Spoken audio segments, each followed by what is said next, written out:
Amen. Indeed, the Lord is glorious. Our Father in heaven is fantastically wonderful.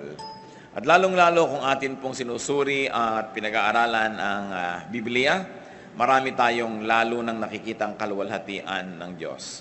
We have been reading the book of Ecclesiastes for a while, and it has been a search of what's good in life. Ano nga ba talaga ang mabuti? At syempre, hindi lang mabuti, we also like to see what's better in life. And as we ponder more words from the teacher, we pray that the Lord will enable us to see what's not only good, but what's also better in life. Thank you, Father, for this privilege of worship, and thank you for the privilege of reading the Word, preserved through the generations, and useful and fruitful for all of us even now. We pray, Father, that you may enable us to see the wonder of your Word, open our eyes and ears to your wisdom. Teach us, even as we ask you, Lord, to forgive us our sins, cleanse us from all our iniquities, enable us to enter your most holy presence, and dare to ask blessings from you. Kami, Panginoon, ay humihingi ng pagpapala, ng karunungan, ng pagtutuwid, pagpapalakas, pagpapagaling, pagpapatalino. Bigyan niyo po kami, Panginoon, ng kakayahan na mas makita ang ganda ng buhay at ibukas mo po ang aming mata sa kagandahan nito. Be our speaker, O God. Fill us with your Spirit. Enable us to read your mind, to touch your hand, and to be like you. Father, we ask you to protect us from evil, from all works of evil men and evil spirits. And we ask you, Father, give us serenity, calm in our hearts, and may your healing liberate us from physical, emotional, and spiritual infirmities. Thank you, Father, in the name of your Son, our teacher, the Lord Jesus Christ. Amen. So what's better in life? At maganda pa nga itanong, so what's best in life? Ecclesiastes 7:1-6. Solomon speaking. A good name is better than fine perfume, and the day of death is better than the day of birth. It is better to go to a house of mourning than to go to a house of feasting. For death is the destiny of every man. The living should take this to heart. Sorrow is better than laughter, because a sad face is good for the heart. The heart of the wise is in the house of mourning, but the heart of fools is in the house of pleasure. It is better to heed a one man's rebuke, a wise man's rebuke, than to listen to the song of fools. Like the crackling of thorns under the pot, so is the laughter of fools. This too is meaningless. In 6 verses, we are given a big load of wisdom. At itong thesis ito ni Solomon, meron sinasabi siyang, this is better than that. It doesn't have to be read as really literally better, but a poetic device to tell us that, well, you think there is something good here? You know, find something that is also very, very good, even in its opposite. So it's a dramatic way of looking at it and saying that it is better. So then, a good name is better than fine perfume. Tayo mga Pilipino, mahilig magpabango, mahilig maligo, mahilig sa cosmetic industry. Sabi, but a good name is better than that. At yun daw araw ng kamatayan, mabuti pa kuminsan sa araw ng kapanganakan. Parang ito yung mga pagbaligtad sa mga dati na nating inaakala o pinaniniwalaan, hindi para talaga baligtarin ito, kundi para ipakita sa atin na maging yung kabaligtaran ng akala natin maganda, may kagandahan pa rin. Mas mainam pa daw na pumunta sa mga bahay ng pagluluksa, sa mga lamayan, sa mga namatayan, kaysa sa pumunta sa mga party. Meron daw inam at kagandahan maging ang kalungkutan kaysa sa tawanan. At yun daw matatalino, ay isinasali niya sa kanyang schedule. Yung pagpunta sa mga malulungkot na mga okasyon, hindi lang gusto niya laging sumaya, tumawa o malibang. At mas masarap daw yung pagtutuwid, yung kahit pintas sa'yo ng matalino, kaysa papuri sa'yo ng isang wala namang alam.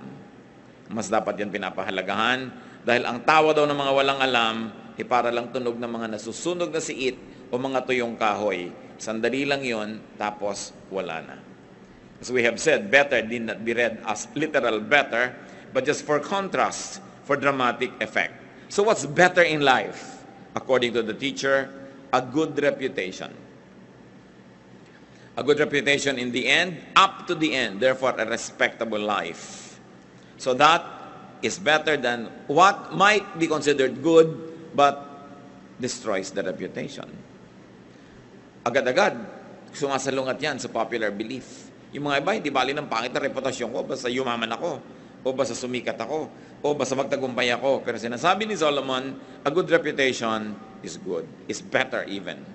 What else? Good dosages of sorrow. Yung tamang-tamang timpla ng lungkot daw sa buhay, maganda yan. Parang sweet and sour, sumasarap, kesa sweet lang. No? Sorrow reminds us of our mortality. Ano ang napapala natin kung pumunta tayo sa libing, sa lamay, sa mga namamatay o naghihingalo? Nakakalungkot yon. Pero at least naaalala nating tayo man may appointment with death. And if that alone is the profit we get from looking at death in the eye and mourning with those who are bereaved, then that's already a profitable experience. To be reminded that we will not be in this body forever, therefore we should be ready to meet our God. We should be ready and willing and able to accomplish that which God has set before us. Dahil sabi sa Bible, that God has decided long ago what everyone should do in life. Binigyan niya tayo ng talino, binigyan ng kakayahan para ma-accomplish yung ganong mga bagay. Constant fun, according to Solomon, can give us an imbalanced view of life. Constant fun can render us unprepared for the inevitable, which is death, sorrow, and suffering. Nangyayari talaga yun sa buhay. So maganda, nakakapag-practice ang tao. Kaya daw yung mga bata na maganda, may mga pets, at kumisan yung mga pet nila nagkakasakit, kumisan namamatay pa, yung bata nagkakaroon siya ng education and practice kung paano ang isang mahal mo sa buhay ay magkasakit at maaaring mamatay. Na pagdating ng panahon na nangyari sa tao na mahal niya, na mas mabigat, mas masakit, meron siyang konting pagsasanay sa kalungkutan para hindi siya maitumba ng biglang dating ng ganitong mga uri ng problema. Sorrow offers inevitable hurdles and immediate goals.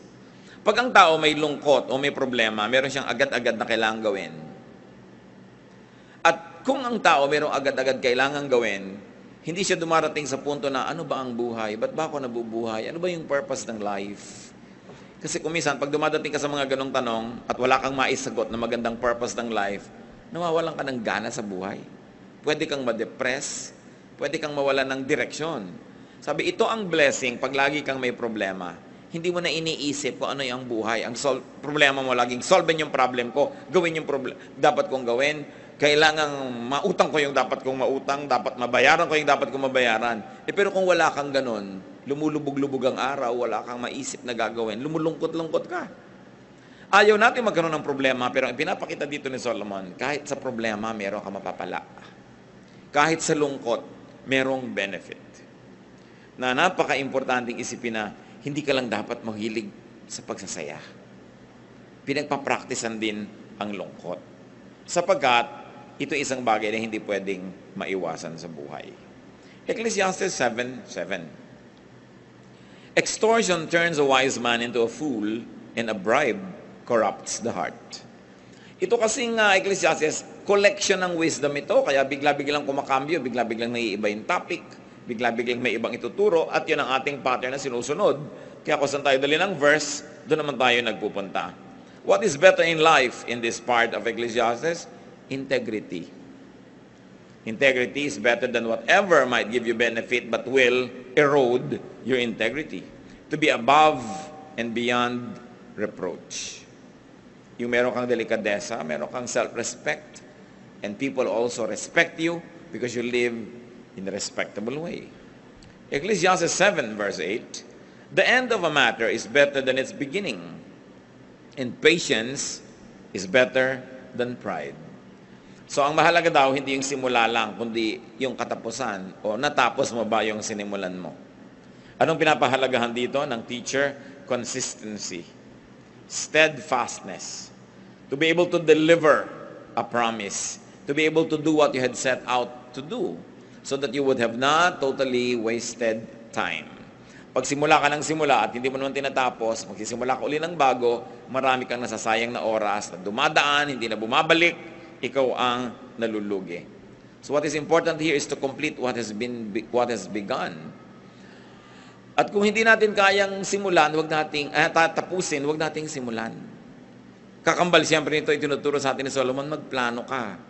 Kung may project ka, tingnan mo yung costing, kaya mo bang tapusin? Kung hindi mo kayang tapusin, wag mo simulan. Meron ka bang energy hanggang matapos yan? O baka naman, sandali lang yung energy mo, bukas wala na, consider all of that. Because many people waste time, talent, and treasure beginning many things and not finishing them.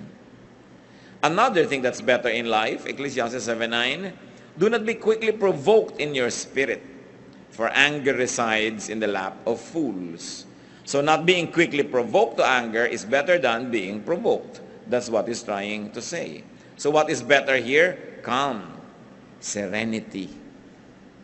Payapa, tahimik ka, mahinahon. That you are unruffled. You're like a quiet pond without blemish on its face. At kasama doon siyempre is forgiving, understanding, and ignoring an offense or forgiving offenders. Sabi niya, anger resides in the lap of fools. Yan ay inaalagaan lang, pinapatagal, kinikimkim ng hindi matalino, yung galit. Kasi yung galit, sinisira ka, at lalo naman yung taong kinakagalitan mo, yun ay maaari mong masira. At sa pagsira mo sa kanya, hindi ka rin madamage. Kaya ang matalinong tao daw, hindi na niya hinahayaang magalit siya agad. Kung magagalitin kayo 5 years ago, pwedeng ma-excuse yun. Pero kung hanggang ngayon, magagalitin pa rin kayo, boring na yun. Dapat, kumukonti na lang ang nakakapagpagalit sa'yo. Na magandang goal sa buhay, this year, babawasan ko pa ang pwedeng gumalit sa akin. Kasi yung taong napakadaling magalit, hindi ka lang napansin, galit ka na. Hindi ka na-invite, galit ka na. May nag-cut sa'yo sa traffic, galit ka na. Kita yung mga nangyayaring gulo sa mga taong umiinit ang ulo at sinusunod nila yung init nila ng ulo. Matagal lang lumamig yung ulo nila, may problema pa na dala-dala dahil sa naging bunga ng init ng ulo. What else is better daw? Not holding a grudge. Huwag kang nagtatanim ng sama ng loob. Hindi yun mabuti sa'yo, sa kalusugan mo, sa espiritu mo, sa iyong emosyon, at hindi rin mabuti sa iyong pakikipagkapwa-tao. Ecclesiastes 7:10, do not say, why were the old days better than this? For it is not wise to ask such questions. Ganyan lang mga tao, lagi nilang the good old days, the good old days. Nung araw? Mabuti pa nung araw? Mabuti pa nung araw? Hindi naman totoo yun eh. Nung araw walang cellphone. No? Ang hirap tumawag. Lalo kung taga-baryo ka nun. Ka-tricycle ka pa patungo sa bayan, pipila ka pa sa RCPI. Ang dami-dami ninyo. Bibigay mo yung tatawagan mo sa operator, tapos tatawagin ka, papasok ka doon sa parang aparador na booth. Nadidinig ka naman actually nung lahat ng tao doon. Ano? Tapos, mamaya may nalimutan ka, pila ka na naman. Bago ka makatawag. Nung araw, kahit may telepono ka, may party line ka pa. Tapos walang dial doon. Ngayon, kahit ka nasa banyo, nagsiselfone ng tao. Napakaraming madali. Natatandaan nyo ba nung araw, pag tinuturo kayo ng dentista, hanggang daliri nyo ang taba ng karayom, ang sakit. Ngayon, meron pang pre-anesthesia, anesthesia. Ang ginawa ng buhay. Mga tao ngayon, bumibili pa ng mga mineral water. Walang ganyang gastos nung araw. So, ibig sabihin, may ginagastos. No? Kasi may pinagkakagastosan, may ginagastos. Hindi katulad nung araw. Good old days, good old days. Kasi pag sinabi nyo yon, lagi, lulungkot lang kayo. Dahil ang hinahabol nyo, yung tapos na. What Solomon is saying is it's better not to complain and not to compare the present unfavorably with the past. Do not keep on finding faults with what it is. Because you will only become sad. It would diminish enjoyment. It would diminish your appreciation of the here and now. And then you'll only be sadder. Dapat bilangin mo yung mga blessings mo. Sit down and count your blessings. Kung kayo nung araw ay nagtatype, pag nagkamali kayo, lalo may carbon paper, 5-6 na kopya yun, i-snowpickin mo isa-isa. Pagkatapos uulit-ulitin mo. Nung araw, pagka nag-layout ka ng magazine, ginugupit mo talaga yung papel, talagang cut, paste, literal, no? Ang dali-dali ng buhay ngayon, maraming comforts. At saka sobrang nade-democratize. The comforts you have, for instance, in texting, kahit kabalot vendor, not even the Caesars of Rome had them. No? At kumisan, kung nakaka-afford ka kahit konting air conditioning, not even the emperors of Rome or the pharaohs of Egypt were able to air condition their bedroom. Maraming dapat ipagpasalamat ang tao. Ngayon, yung may nalulun ka na kung ano, nung araw, iintay mo na lang mamatay ka. Ngayon, opera ka, natatanggal yung nilulun mo. Kaya nung araw, matagal ang yung naghihingalo. Yung mga lola ko, naghihingalo, 3, 4, 5 days. Yan ang kwento ng mga tao. Paano? Talaga inaantay nung may sakit na mamatay siya. Pero ngayon, ginagawan mo yan ng paraan. Sabi ni Solomon, don't always say the good old days were better.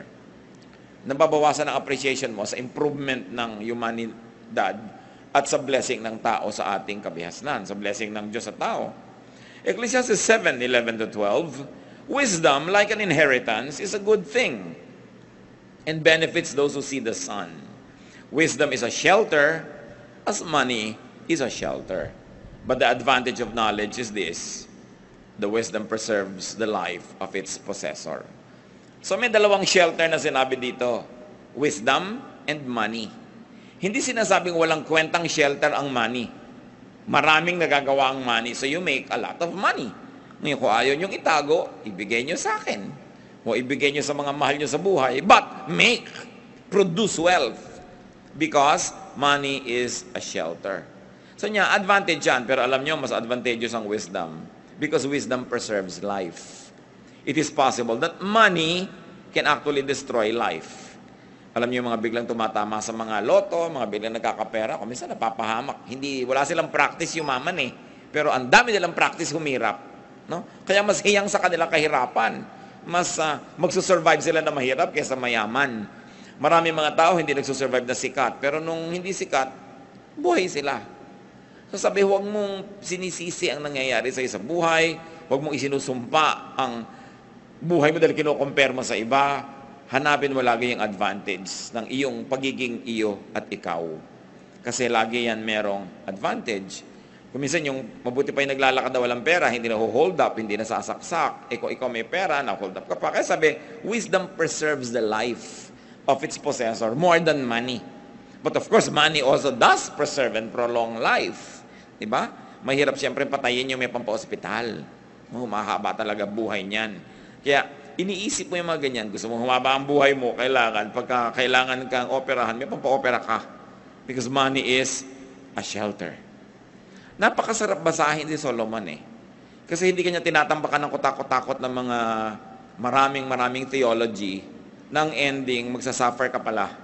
Siya pinapawalang kanya sa mga pagdurusa, tinakalaga niya yung gapos mo, niluluwagan niya yung mga tali, para yung buhay mo mas guminhawa. So what is better here according to him? Wisdom over money. But it doesn't mean that money is bad. The love of money is what is evil, not money itself.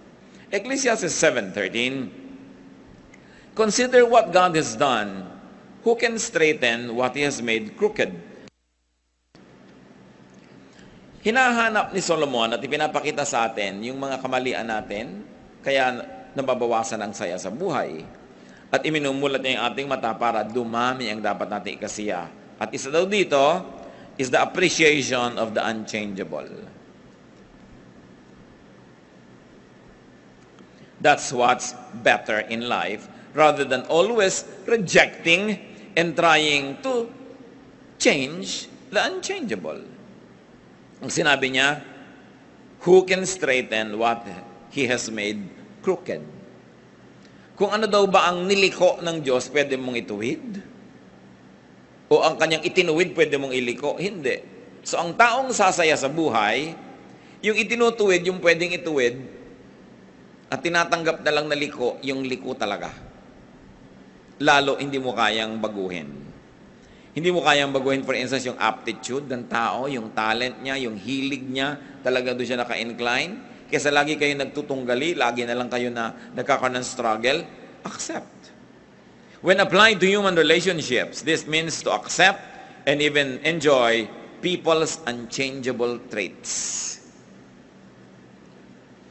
We try. Kung meron tayong mga pangit na ugali, gusto nating improve yan.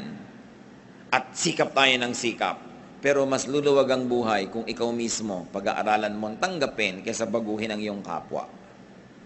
Kung gusto mong baguhin ang sarili mo, baguhin mo kasi sarili mo naman yung kausap mo. Willing ka sigurong makipag-usap sa sarili mo na magbago tayo kung kinakausap mo yung sarili mo. Eh yung iba na gusto mong baguhin. Marami pong mag-asawa, hindi sila nagiging masaya together kasi parehong gusto mo ipalitan siya, ibahin siya. Paano siya maiiba? Sabi nga sa Bible, can a leopard change its spots? Well, we do not discount the possibility of a miracle, but a miracle is more of the exception rather than the rule. Kaya kung yung mahal mo sa buhay, anak mo, kapatid mo, asawa mo, mayroong mga ugali, may mga katangian na sa tingin mo ay kapintasan, mas sasaya ka kung pag-aaralan mo yun at tanggapin. Kung meron kang gustong baguhin, ang baguhin mo yung attitude mo. Kasi meron kang control doon, but you have no control over other people. Of course, if those people will also change themselves with God's help, then it becomes a lot easier. But you changing somebody else, it's going to be a struggle. Somebody will always win and somebody will always lose. And you know what losers do? They get out of your life or they kick you out of their life. Kasi they always lose. Kaya kung gusto niyong matagal na magkasama ng mga minamahal mo sa buhay, yung walang patakarang pagtanggap, mahalagang pag-aralan. Kasi sabi ni Solomon, consider what God has done. Ibig sabihin, Diyos ang lumikha sa tao eh. So pati yung ayaw mo sa Kanya, ang totoo nun, nasa design niya yon o nasa inclination niya yon. Kung yun ay hindi talaga maganda, dapat pagsikapan niya. Pero ikaw, kahit anong gawin mo, hindi mo siya mababago. Magkakaroon lang kayo ng hidwaan. So a powerful source of happiness here is not having people the way you want them, but a good attitude. That you take people for what they are. Ecclesiastes 7:14, when times are good, be happy. But when times are bad, consider, God has made the one as well as the other. Therefore, a man cannot discover anything about his future. Kung masaya daw ang moment, edi magsaya ka. Ngayon malungkot, edi malungkot ka. Ganun talaga ang buhay. May araw ng lungkot, may araw ng saya. Ang mahirap ito, wala namang dahilan para lumungkot, umiimbento ka ng lungkot. Yun ang miserable. Hindi naman kayo dapat mag-away, nag-aaway kayo dahil lang pareho kayong pagod. Tapos mamaya, pasensya ka na, pagod kasi ako. So pag pagod pala, okay lang mang-away. No? Hindi kailangan, pinapasama mo lang yung sitwasyon. Pag masaya ang okasyon, magsaya ka. Alam nyo kapatid kung bakit? Hindi mo alam kung bukas, lungkot ang darating. Hindi mo alam kung bukas, nasunog pala yung bahay mo. Of course, we don't like that. But it can happen, di ba? Nangyayari. Ngayon, merong party, ayaw mong kumain. Tapos bukas, bigla na lang, may sakit ka sa lalamunan, wala ka talagang makain, nakaswero lang. Sisi ka ng sisi, pati hindi ko pa nakain yung pwede kong kainin, nung pwede pa. Kaya kailangan, kung maganda yung panahon, yan, samantalahin mo. Parang sinasabi, umaaraw pala, o di, yan, magpula ka, maglaba ka, maglakad ka, mamasyal ka. Kasi may mga time na bumabagyo, hindi pwede yun eh. Ngayon, yung wala namang bagyo, nagkukulong ka sa bahay. Pagdating ng bagyo kayo, nagsisisi ka, ba't ba hindi ako nakalabas-labas nun? Ang practical ni Solomon, ang sarap-sarap niyang kasama. Ang sarap-sarap niyang teacher, buti na lang siya yung the teacher, Ecclesiastes. Ibig sabihin, the teacher. It was derived from that root word. Pag siya yung teacher, hindi kanya puro tinatambakan ng pagdurusa at hirap. No? Sinasabi niya sa inyo, etong gawin mo. At huwag niyong tatawaran si Solomon, siya ang pinakamatalinong tao. Siya ang binigyan ng Diyos ng superior na katalinuhan, kaya dapat natin siya pakinggan. More than some religious leaders, no? More than some preachers na ang lagi nilang gino-glorify is suffering. Puro na lamang na magdusa ka, magtiis ka, huwag kang kumain, mag-fasting ka. But there's nothing wrong with that. But sabi ni Solomon, for everything there is a season, a time for every matter under heaven. So wise people are to enjoy good times. And they are to ponder bad times. Pag daw malungkot ang panahon, ang dapat mong gawin, magbulay-bulay. Mag-isip-isip. Anong iisipin mo? Bakit kaya malungkot? Meron kaya akong pananagutan o kontribusyon sa lungkot na ito? At pag nasabi nating meron, pag-aralan mo, paano ko kaya hindi na ito uulitin para huwag uling magkaroon ng ganitong klase ng lungkot? So, kahit yung lungkot mo, nagkaroon ng lesson. At kung may lesson yon, may benefit kahit yung kalungkutan. Ang mahirap, laging may lungkot pero hindi mo nalalaman kung bakit hindi ka man lang kasi nag-iisip. Nagkakaproblema. Anong benefit? Kung mag-iisip ka, ano ang aking pananagutan? Anong kontribusyon ko? Bakit nagkakaproblema? Ba't lagi kami nag-aaway nitong asawa ko, anak ko, o whoever? Ano ang pananagutan ko? Dapat nating iniisip yon. Then sabi niya, makakabuti sa iyo ang mga araw ng problema at araw ng lungkot because such things make you a better person. So we learn and benefit from them. And what is the important lesson here? That God makes both good and bad times, according to Solomon. Nangyayari yan dahil pinapayagan ng Diyos. May nangyayari na talagang nililikha ng Diyos na mangyari. God causes them to happen. Pero may mga nangyayaring pinapayagan ng Diyos, God allows them to happen. In both cases, nothing can happen without God's permission because God is sovereign. And if God permits it, no matter how much you dislike it, then there must be something good in it. Ano ang misyon? Huwag magreklamo, huwag i-compare yun sa ibang panahon, hanapin ang lesson nun. Then you will be better. At bakit daw yun ginagawa ng Diyos? Na hindi mo malaman kung ano mangyayari bukas? Well, probably to make life interesting and moving and exciting and far from being predictable and boring. Yun ang mga variety of life. And since God makes both good and bad times, pwede nating masabing walang bad times. Dahil pwede mong pakinabangan yon, pwede yun magbigay sa'yo ng lakas, pwede yung magbigay sa'yo ng perspective, ng understanding of other people, ng compassion. Therefore, bad times did you good. Kailangan you turn every disadvantage to an advantage. Because the believers of God are incurable optimists. We see the brighter side of things. Because when God causes it or allows it to happen, we can learn something from it. In the fourth line, both the good event should be expected, accepted, and much can even enjoyed. Ecclesiastes 7:15-18. In this meaningless life of mine, I have seen both of this. A righteous man perishing in his righteousness, and a wicked man living long in his wickedness. Sabi niya, alam niyo, may napansin ako sa buhay. May mga matutuwid na tao namamatay dahil matuwid sila. At may masamang namang tao, ang haba ng buhay. Sa katunayan, yung pangkasamaan nila yata nagpapahaba ng buhay nila. Na-observe niyo ba yan sa buhay? So sabi ni Solomon, verse 16, do not be over-righteous, neither be over-wise. Why destroy yourself?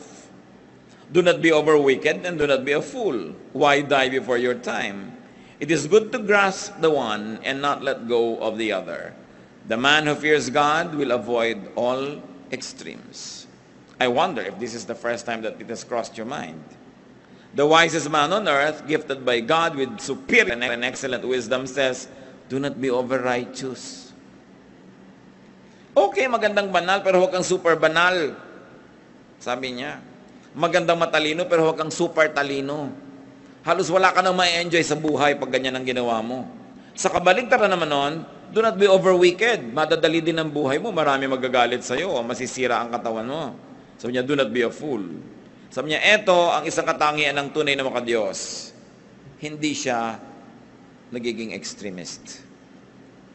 Di ba marami mga tao pagka naging religious, overly religious, ito yung kaharap mo siya, wala kayong pinag-usapan kundi Diyos, Biblia, mga kabanalan. At kung aaminin mo sa sarili mo, ayaw mo na siyang kaharap.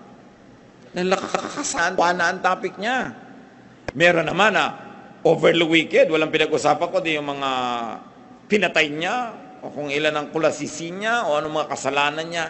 Hindi rin nakaka-edify. Sa niya, alam niya, ang tataong totoo, may konti ka nito, may konti ka nun, talagang nadadapa ka, tumatayo ka, meron kang konting kabutihan, may konti ka rin kasamaan, part ng pagkatao mo yon. Sabi niya, ang sino man natatanggapin na ganyan, talaga ang totoo, ikaw lang ang magkakaroon ng peace with life. Na hindi mo ine-expect ang mga tao to be perfect. No? At ang kabaligtaran niyan, because nobody could be perfectly good, nobody is also perfectly evil. Hindi mo pwedeng ibuntun sa isang tao lahat yung kasalanan at lahat ng pagsisi.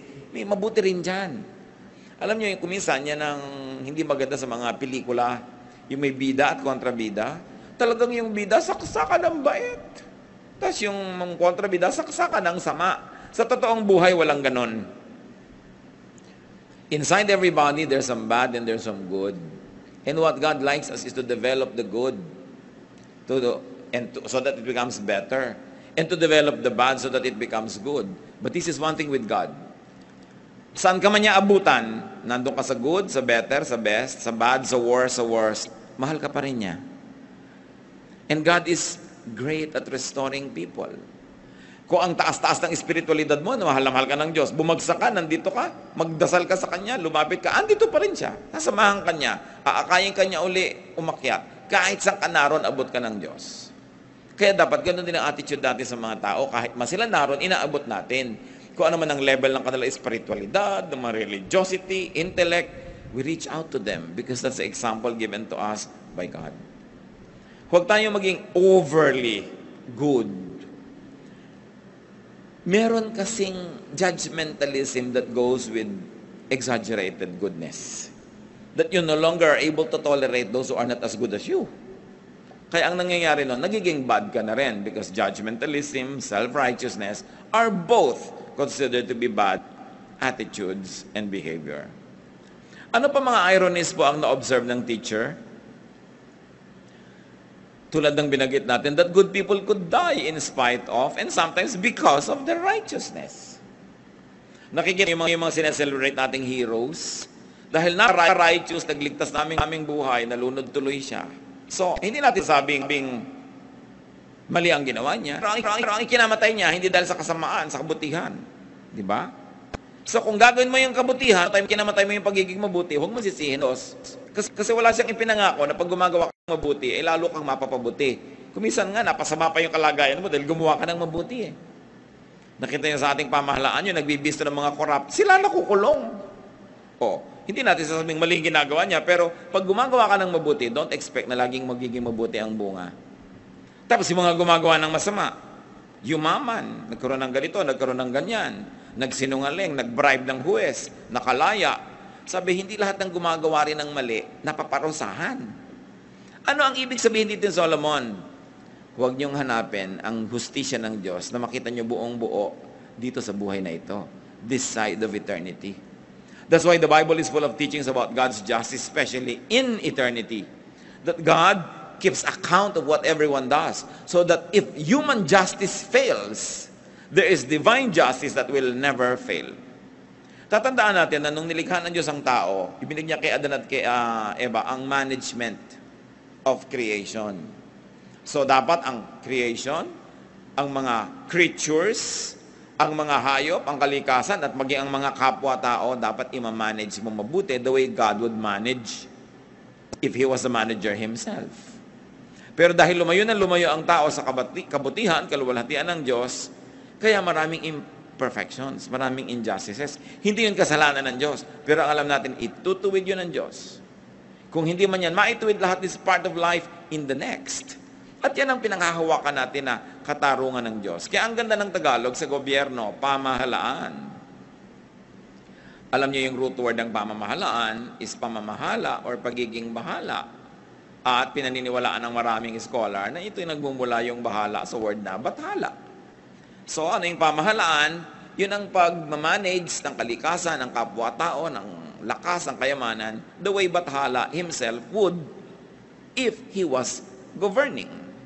Kaya ang linis ng word pamahalaan, which is pamathalaan, pamamahala, hindi lang basta gobyerno, which is of course a Spanish word. Ang ganda ng pinagmumulan that governance must come from divine will and must be under and put under divine control. Ngayon may corruption kasi hindi yun ang ginagawa ng mga tao. So sa biglang tingin, parang yung mga unrighteous are rewarded. Okay, magulat, nangyayari talaga yun sa mundo. Pero sabi, hindi naman lagi magiging ganyan. We will see all over the Bible that the justice of the Lord will never fail. That it will prevail. What's important is, when you face your divine God and judge, that you will pass the test. Totoo naman bad people can enjoy long lives. May kasabihan nga tayo, masamang damo, mahaba ang buhay. Totoo naman eh. Yung masamang damo, binubunot mo na, buhay na naman bukas. Bakit yung gulay, matapakan mo lang, patay? Ibig sabihin, pati ang kabutihan sa ating kapwa, dapat nating alagaan. Halimbawa, merong mabuting tao, huwag mo siyang pagsamantalahan. Kasi baka yung kabutihan niya, mapatay mo, madala siya, maging masama na rin siya. Ang daming ganun eh, mabuti pero nadala, sumamatuloy. Therefore, dapat inaalagaan natin yung mabuti. Kasi yung mabuti, sensitive. Madali siyang mag-perish dito sa present world na wicked.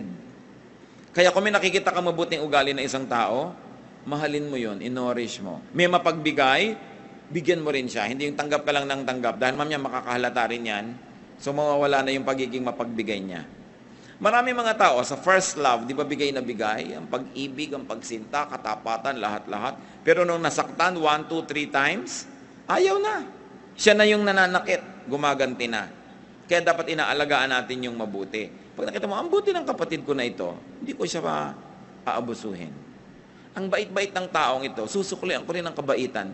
Kasi pag ginawa natin yun, dadami yung kabaitan, dadami yung mabait. Pero, alam mo, madaling utuin yan, utangan mo. Ano isa mo? Badali yan, konti lang bola-bola. Pag ginanon mo, akala nyo ba, after 3 or 4 or 5, nas makakahalata rin yun, mamaya magiging maramot na rin. So, nasira natin kung ano yung mabuti. Dapat nating inaalagaan ang mabuti para dumami yun. So, ano ang advice ng teacher sa mga sobra, mga extremist? Don't self-destruct with excessive goodness, even badness, or foolishness. In other words, don't self-destruct with extreme behavior. Be moderate. Avoid extremes, even extreme goodness. Ecclesiastes 7:19, wisdom makes one wise more than powerful, and a wise man more powerful than 10 rulers in a city.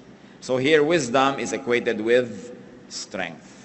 And verse 20, there is not a righteous man on earth who does what is right and never sins. Bago pa sinabi sa book of Romans that everyone has sinned and falls short of the glory of God, sinabi na ni Solomon, wala naman talagang kahit mabait at mabuting tao na hindi nagkakamali. Anong application, kapatid? Meron kayong mahal sa buhay na generally mabuti, tas nagkamali, patawarin. I-restore, turuan, pero huwag ipagdiinan, tapakan, kalimutan, kasi wala naman talagang perfectly righteous. Sobra naman na paghanapan natin ang ating kapwa ng perfection. Kahit sino siya, kahit ano siya. Sometimes we over-idealize our mothers. So hindi natin iniisip na pwede silang magkamali. We over-idealize our fathers or our religious leaders or our teachers. Hindi natin sila binibigyan ng space to be human. That is cruel. Kasi ang tao, kahit gaano kaganda ng performance niya, meron din yan na moments na hindi ganang level lang galing-galing. May moments na siya yung mahina. So dapat natin siyang ganang puwang. This implies that people should not try too hard to be over-righteous. Yung talaga ba, walang-wala sa masa mo. Kahit pa nga, hanggang antok ka na, pilit mo kami mag-pray. Maga ka na nakaka-amen, nakakatulugan mo, no? Ubod ng habang prayer dahil magdamag. Pagising, amen. Pero yung pala, hindi naman talaga pray. So, alam naman ang Diyos yun. So napilitin lang sila ng sarili mo. Lord, bukas na lang po ako mag-pray. Antok na talaga ako. Ba't mo naman pipilitin? Sabi, may ganun talaga. Ngayon, kailan ka magpe-pray ng talagang thorough, mahaba? Di yung nung nasa mood ka, yung ganado ka talaga, may conviction ka. Kasi iba-iba naman yung klima everyday. Tulad din ng araw na masaya, huwag kang maglungkot kasi araw yan ang saya. So may mga moments na talagang very spiritual yung feeling mo. Doon mo samantalahin kasi may mga moments hindi ganun lagi. So doon sa mga moments na nagsasaya ka, nagdadasal ka, ang ganda ng fellowship mo sa Lord, parang bangko, nakakapag-deposit ka. Dumadating yung time na tigang ka sa espiritu, may ma-withdraw ka man lang dahil may pinagbubunutan ka ng goodwill between you and God. So respect the times and the seasons. People should accept other people's imperfections. Don't expect too much from yourself and from others. In other words, relax. Sabi nga nila sa Hawaii, hang loose. Relax ka lang. Huwag ka masyadong serious sa buhay kasi hindi naman laging nakakasolve ng problema yung pagiging serious. Kadalasan nagdadagdag pa yan. Ecclesiastes 7:21-22, Do not pay attention to every word people say, or you may hear your servant cursing you. For you know in your heart that many times you yourself have cursed others. May mga kilala po akong tao, very sensitive. Pag may nadidig na silang pintas o comment tungkol sa kanila, talagang dinaramdam. Pero dapat huwag tayo maging ganon. Sabi ni Solomon, do not be too affected by people's talk. Huwag mong ipagtanong, i-research, hanapin ang lahat ng sinasabi ng tao tungkol sa'yo. Sabi, sigurado, malalaman mo yung mga katulong mo, minumura ka. Alangan mang love ka nila. Liban na lang talagang sobrang lovable ka. So, ine-expect mo na yon. Nagagalit to sa akin, ginising ko dahil inutusan ko. Masama ang loob nito dahil ganito, dahil ganon. Hindi ko pinabali. Pagka tinanggap mo na ganon yon, hindi ka na masyadong mag-expect. So, pag nangyari nga, hindi ka masyadong nasasaktan. May isa pa pang dahilan, mga kapatid, kung bakit hindi tayo dapat masyadong serious sa mga nadidinig natin laban sa atin, na sinasabi ng iba. Because many words are not seriously meant. Sabi ni Solomon, ikaw naman, alam mo rin na madalas nagsasalita ka rin ng pangit tungkol sa iba. Pero hindi mo naman talaga mean. Halimbawa, kung alam lang ng nanay nyo ang lahat ng sinasabi nyo sa kaibigan nyo tungkol sa kanya, baka kayo isumpa. Di ba may mga gano'n? Hindi lahat Kung alam lang ng husband ang lahat ng sinasabi ng misis niya tungkol sa husband, pagkasama yung best friend. Kung alam lamang ng anak, kuminsan ang sinasabi ng magulang tungkol sa anak, sa iba ring magulang, marami tayong sinasabi na hindi maganda laban sa kapwa natin kahit mahal natin sa buhay. But we don't feel guilty. You know why not? Because many times, hindi naman talaga heartfelt yon. Parang humihinga-hinga ka lang, sinasabi mo lang, pero hindi naman talaga ganun. Talagang, pag nalunod yun, sasagapin mo rin dahil mahal mo pa rin sa buhay kahit may reklamo ka. So, ang sinasabi dito nitong si Solomon, pag may nadinig ka na mga masamang komento ko sa'yo, huwag ka masyadong dibdibin. Sabihin mo, of course, naturally, siyempre hindi ako perfect, may maipipinta sila. At saka siyempre hindi sila perfect, namiminta sila. Pag ganun ang attitude mo, hindi ka lagi nakaramdam. Dahil, ang totoo, marami talagang nasabi ang kapwa tungkol sa atin. Marami yun. Huwag mo na lang alamin para huwag sumama loob mo. At kung gusto mong alamin mo lang dahil gusto mong suriin kung totoo ba o hindi at kung totoo, paano ako bago para mawala yung sinasabi nila dahil in-improve ko yung ugali ko. Then again, it becomes beneficial. Sa simula lang masakit, pero meron kang napapala pagkatapos. Many words are not really seriously meant. And we know that because many times we also talk senselessly. No? Nagsasalita tayo ng mga masakit pala pagka nadinig ng iba pero hindi naman natin talaga mean. Of course, the good thing is to always control our tongue. But you know na yung tongue, mas madali mo pang kontrolin kumisa ng hito, no? Na nagpupumiglas. Kahit pukpukin mo yung dalag, buhay pa rin. Mahirap hulihin at habulin pag nakatalon. Mas malala yung dila doon. So, isang binibigay dito sa atin ng Solomon na kapayapaan is, tanggapin mo na rin na talaga madaldal ka. Yung talaga kuminsan, yung katinang dila, masarap kamutin. No? Yung masarap magchismis. Kasi kung lagi kang, masama ang ginagawa ko, pero lagi mo lang ginagawa, nahahati ka masyado, naguguluhan ka. Pero pag sabi mo, it's part of my imperfection. I will do my best, by God's grace.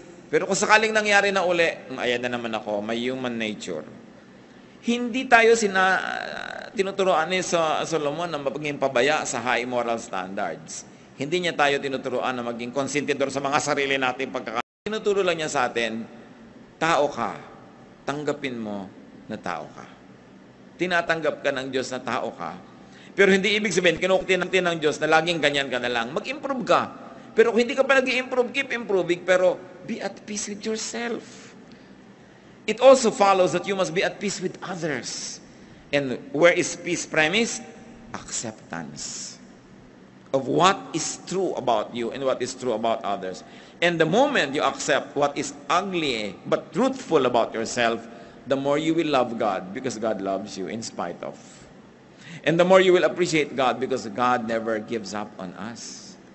Pero wag ka na lagi nakikipagtunggali sa sarili. Yung pagmamahal at pagtanggap sa sarili is also an act of godliness. Why? Because God created you. Kung minsan nakala mo kapintasan yun, pero sa tingin ng Diyos hindi pala. Kailangan mahanap mo kung ano yung strength ng what you might perceive to be a weakness. Verses 23 to 25. All this I tested by wisdom, and I said, I am determined to be wise, but this was beyond me. Whatever wisdom may be, it is far off and most profound. Who can discover it? So I turned my mind to understand, to investigate and search out wisdom in the scheme of things, and to understand the stupidity of wickedness and the madness of folly. So the teacher tried to study and make sense of life. Did he find any sense? Verses 26 to 29. So I find more bitter than death the woman who is a snare, whose heart is a trap, and whose hands are chains. Yung mga nagbabasa nito, lalo yung sexist naman ni Solomon. The man who pleases God will escape her, but the sinner she will ensnare. Look, says the teacher, this is what I have discovered. Adding one thing to another to discover the scheme of things. While I was still searching but not finding, I found one upright man among 1,000, but not one upright woman among them all. This only have I found. God made mankind upright, but men have gone in search of many schemes. Maraming mga babaeng naguguluhan dito, at mga lalaki rin naman. But sinabi ni Solomon, first of all, read this as it is. Do not fault Solomon or apologize for him. He is a product of his time. No? May mga context talaga ang paningin nila nun sa mga gender. But, I have a suggestion on how to read bad woman.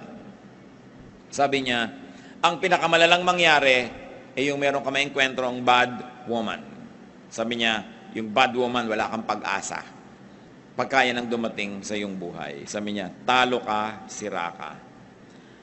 I propose it to be read this way. That Solomon being a man, for him a man means one's strength. But for him, a woman is probably one's weakness. Weakness si Solomon, women eh. Alam niya naman ba? Buli-bulibo yung mga asawa. Ang dami talaga. Yun ang weakness niya. At sinasabi maraming mga propeta ng kanyang panahon naging dahilan ng pagbaba ng kanyang status with God. So pag sinasabi niyang yung woman ang curse sa buhay, yan ang problema. He could mean that one's weakness is trapped. Like a woman is trapped to a man whose weakness is a woman. That one's weakness, whatever that is, a man, a woman, a child, vice, drugs, one's weakness is a trap. And one's weakness must be avoided and would be avoided only by strict obedience to God. May weakness kasi Solomon, women. In matters not concerned with man's weakness, there is a possibility of goodness, of success, and godliness. But it is impossible to be good when one submits to his weaknesses. Kasi sabi niya, a good man you can find, but a woman you cannot find any. And I was reading it that way, and I said, it does not violate sound interpretation. Because a wise man like Solomon cannot possibly say na walang mabuting babae ni isa sa mundo. It could be a poetic way of comparing two things. People's weaknesses and desires twist their minds. Like a woman can twist the mind of a man na sobrang weakness yung woman na yun. So what is good? What is better? Continue to read Ecclesiastes. And it's nice to read alone. Ang ganda-ganda po pag bulay-bulayan yung Ecclesiastes. Really, it's my favorite book. Kung meron kang dalhin sa isang pulo na malalagay ka doon ng 5 years, walang alisan, take Ecclesiastes. No? Kahit mo siya ulit-ulitin na basahin, after 2 years or 3, meron ka na naman bagong makikita, not because the words change, but because you change. You are now more capable of seeing things than before. Kaya napakainan po. Ang challenge na ngayon natin, marami tayong lungkot, marami tayong hirap, marami tayong weaknesses, marami tayong reklamo, marami tayong kino-compare. Ano ang lesson na ibinibigay sa atin Solomon? Father, teach us. Humihingi kami, Panginoon, ng wisdom para itong pag-aaral namin huwag masayang. Maiuwi namin ang as much wisdom as possible at habang binagbubulay-bulayan namin at iniisip ito, lalong mag-ugat sa aming kamalayan na lalo naming maintindihan yung practical application. Sa ilang saglit, magbulay-bulay tayo mga kapatid. Sa major points, the Spirit of God has touched you on na ipinapaalala sa atin na merong lesson from Ecclesiastes from the word of God given to Solomon. Consider such words and make peace with yourself and with God. Let's pray in silence.